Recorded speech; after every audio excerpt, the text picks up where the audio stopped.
So the method I'm going to talk about today is mass spectrometry.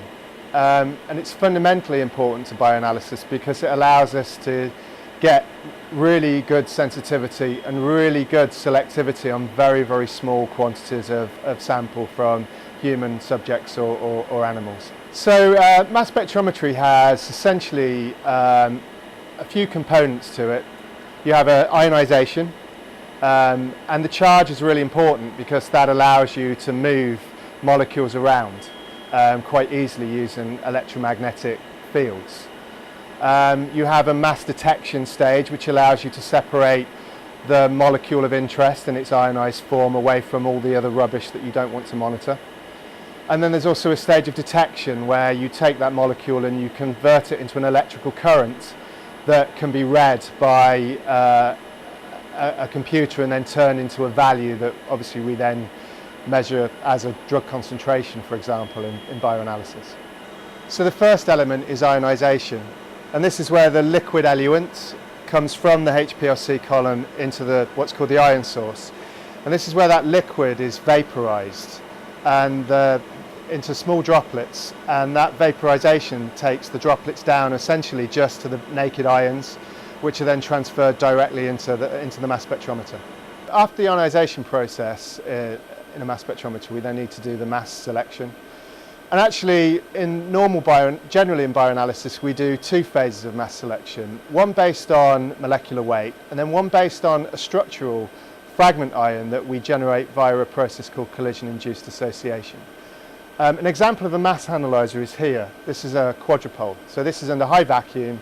Essentially, the ions move through the quadrupole, and during that movement through, electromagnetic fields essentially push low and high molecular weight ions that you're not interested in away from the one that you want.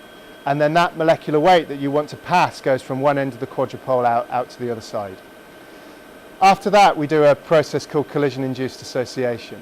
And that's basically the founding technique of tandem mass spectrometry. And essentially that selected ion of a certain molecular weight is accelerated into a cloud of inert gas ions. Essentially what happens is a bit like a car hitting a wall. As that ion of the molecular weight that you've separated collides with those gas molecules, some of its translational energy gets converted into kinetic energy. And essentially over time the molecule gets excited, and then it shakes itself apart and generates a fragment ion which is structurally related to the molecule that you're interested in measuring.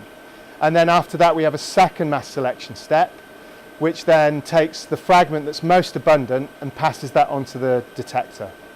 So the final moment in the lifetime of a molecule in a mass spectrometer is detection. And this is where the signal from the ion is turned into an electrical current, which we can then measure as a chromatogram like the one that I'm showing over here.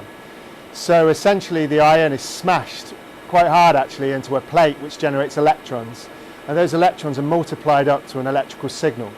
And the size of that signal is proportional to the concentration or the amount of drug that was on the column.